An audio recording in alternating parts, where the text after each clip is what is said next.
નમસ્કાર મિત્રો, ગત 25 તારીખે એટલે કે સ્થાનિક સ્વરાજની ચૂંટણીના આગલા દિવસે જ તાવડિયા રોડ ઉપર મિતેન ચૌધરી નામના 22 વર્ષીય યુવકની હત્યા કરી દેવામાં આવી હતી। આ હત્યા કર્યા પછી એ કેસના આરોપીઓ ગુજરાત છોડીને બહાર ભાગી ગયા હતા। ત્યારે અહીંના જિલ્લા પોલીસ અધિક્ષક હિમાંશુ સોલંકી સહિતની પોલીસની ટીમોને કામે લગાડી હતી। એલસીબી અને એસઓજી સહિતની ટીમો આ બાબતે આરોપીઓને પકડી પાડવા માટે દોડધામ લગાવી રહી હતી। ત્યારે હ્યુમન સોર્સના આધારે ઘટનાને અંજામ આપનાર મુખ્ય આરોપી ભરત ચૌધરી રાજસ્થાનમાંથી પકડાઈ ગયો હતો, જ્યારે અન્ય આરોપીઓ ઉત્તર પ્રદેશમાંથી પકડી લેવામાં આવ્યા હતા। તેમને પકડ્યા બાદ પોલીસે તેમની ધરપકડ કર્યા પછી તેમનું રિકન્સ્ટ્રક્શન આજે કરવામાં આવ્યું હતું। ભર બપોરે ઉગાડા પગે દોરડાથી બાંધીને તેમને ઘટના સ્થળે લઈ જવામાં આવ્યા હતા અને ઘટનાને કઈ રીતે અંજામ આપવામાં આવ્યો હતો તે અંગેની બાબતોનો ખુલાસો કરવામાં આવ્યો હતો।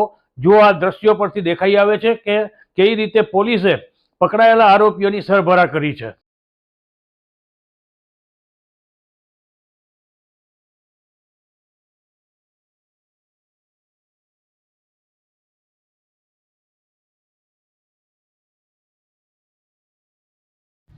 संजय जानी, अपना मिजाज न्यूज, अहमदाबाद।